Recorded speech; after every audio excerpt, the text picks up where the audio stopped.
So we do these kind of things quite frequently in our day-to-day lives. We don't think of it that way, but we often do similar types of things in conversation. Right? Making a claim, demonstrating evidence, providing principles that unite the claim and the evidence, and then qualifying that.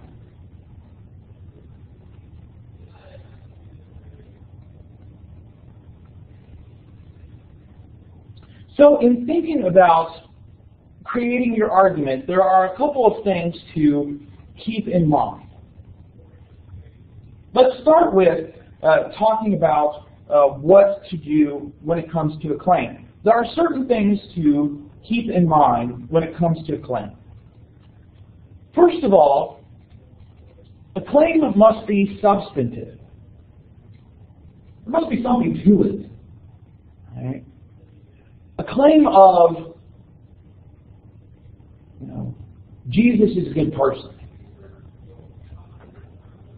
That's not really substantive. It's true, but it's not really substantive.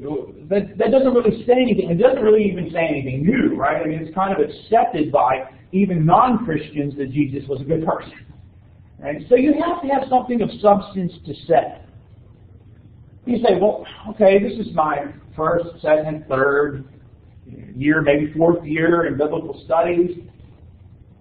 I'm reading articles and books by people who have PhDs, so they have some, years and years of studying this. How can I say something substantive compared to them? Well, I'm not looking for you to reinvent the wheel here. I'm not looking for you to create a entirely new claim. Now, if you were a PhD student and I was your advisor, yeah, you'd be looking to make a new claim. You'd be looking to make something significant when it comes to contribution. So I'm not looking for you to say necessarily something new. Right? And so if you're doing, again, the woman taking an adultery passage, I'm not expecting you to come up with something new that nobody's ever said before. But in your claim, it has to be something of substance, not something like, it's a really interesting passage. That's not a substantive claim. Something substantive would be something like, this passage belongs in the Gospel of John where it is located in most manuscripts. And that's a claim that has some substance to it. So make sure your claim has something substantive to it. Additionally, a claim should be contestable. If you are making a claim that everybody already agrees with, you are probably not making a substantive claim. Now, it should be relatively easy to make a substantive, contestable claim in your papers for this class because the topics you have chosen are ones that have controversy surrounding them. So they have multiple opinions surrounding them. And so it's already, by the very fact of the topic that you have chosen, it's already contestable. But that's something you should keep in mind as you write your claim for this class, but then you also write for other classes. Your claim should be explicit. Anybody reading your paper, whether that's the professor, whether that's you have a friend check over it for the punctuation, right? They're better with grammar than you are. Anybody that reads your paper should be able to point to the claim that you are making. And it should be made fairly early on in your paper. You are not writing a mystery novel.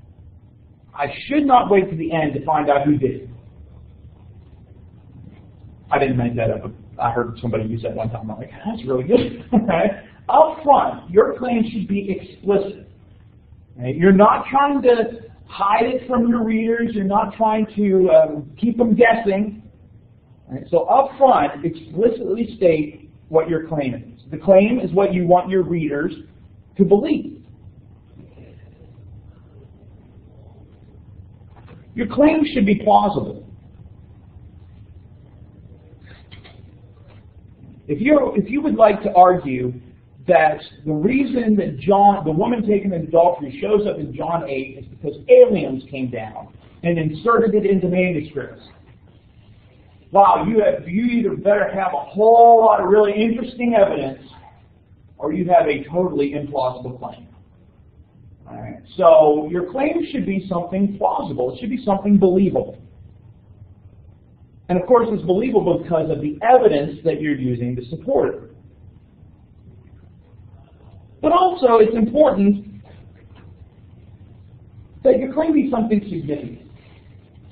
Now, that significance doesn't have to be earth-shattering significance in the sense of this is going to change the entire way we look at the Bible. Right? The entire history of Christianity is going to be completely changed because you wrote this paper for Orientation to Biblical Studies. But it should be something significant, something of some importance, even if it's just of minor importance in the grand scheme of everything. That's fine. But there should be some reason why your claim is important for you to have made.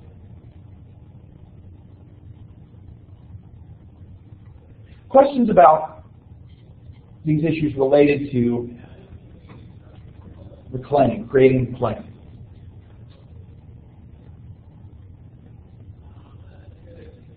Claims, of course, rely on evidence. And there's some things to keep in mind with respect to evidence as you bring together the evidence that you are going to demonstrate supports your claim. First of all, the evidence needs to be accurate. And so you need to faithfully represent the evidence that is available. Additionally, that evidence must be precise. Now, what do I mean precise?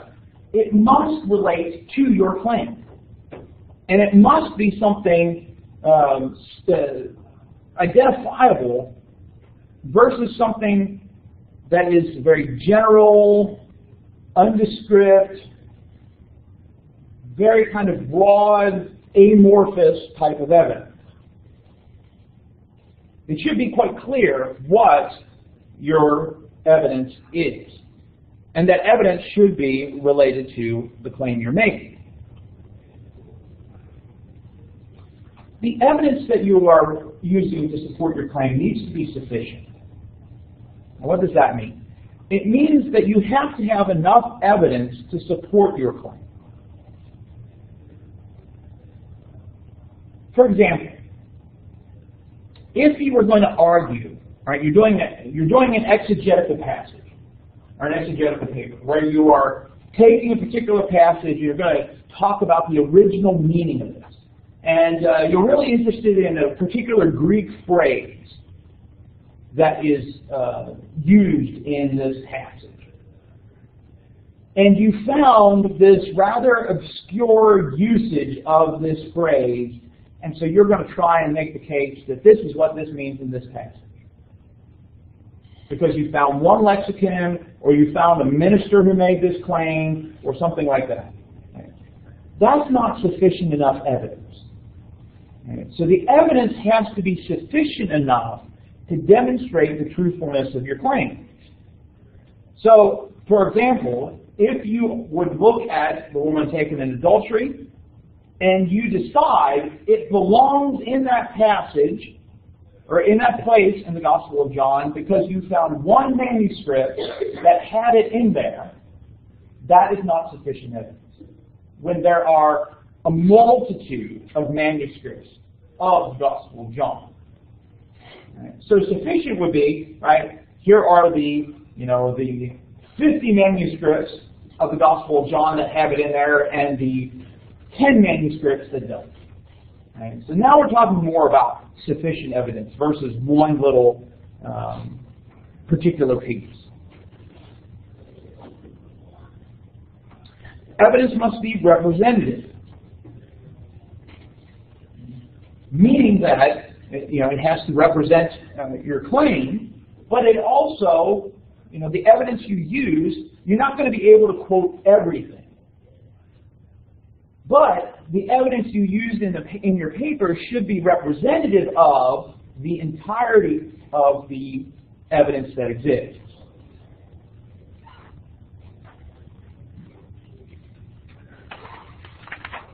And finally, evidence must be authoritative.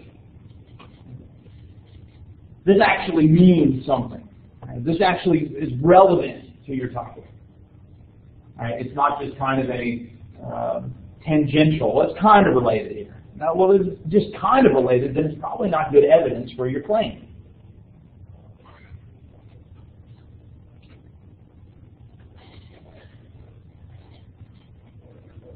With respect to that, one of the things to keep in mind is that evidence rarely speaks for itself. Very rarely can you go, here's a quote, boom, that's it.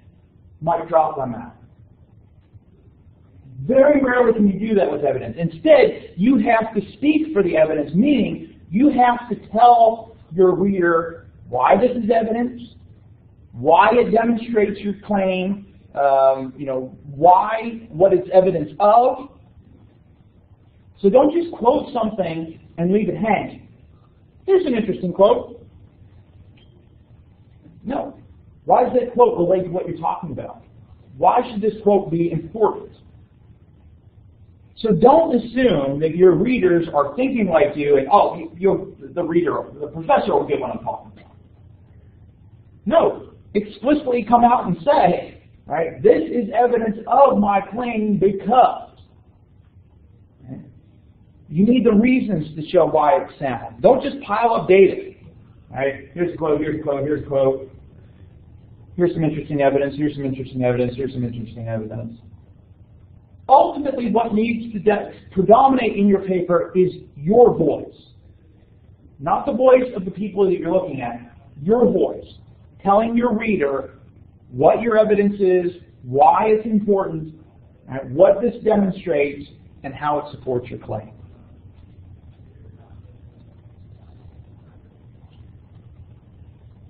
With respect to that, it's important to keep in mind some things related to producing an argument and dealing with logic and reasoning. We talked a little bit about this previously.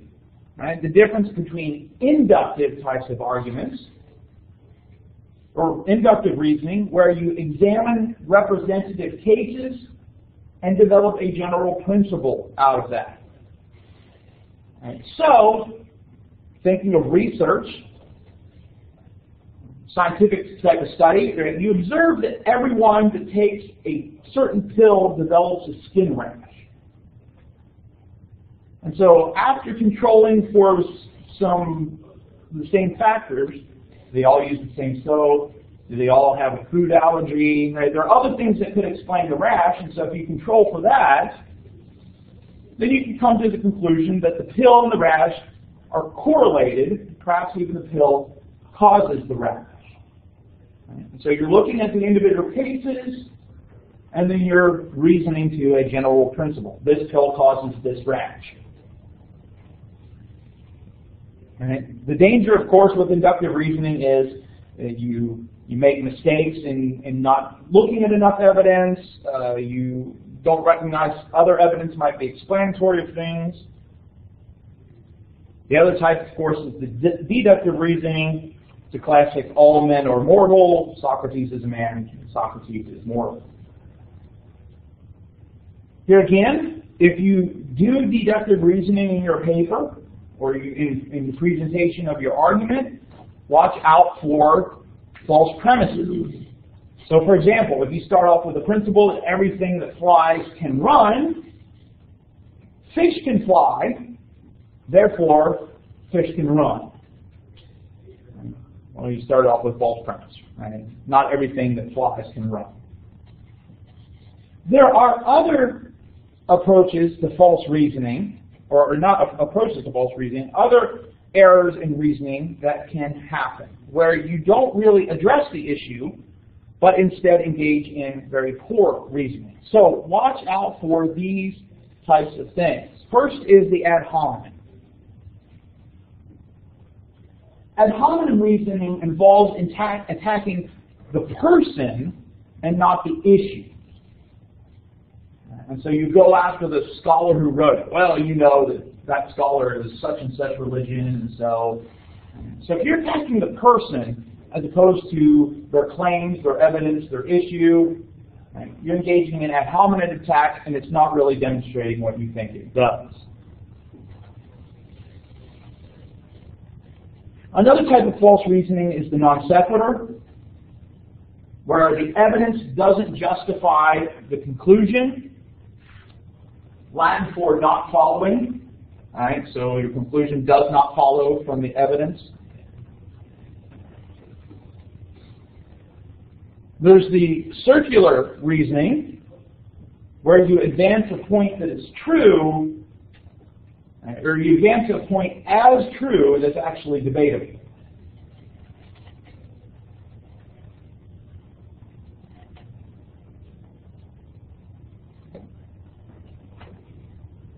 Another type of false reasoning is the false dilemma,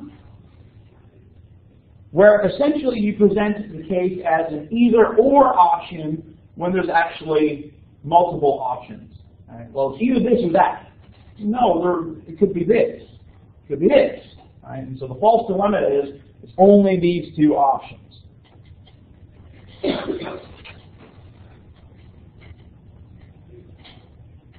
Other types of false reasoning include mistaking coincidence for causation,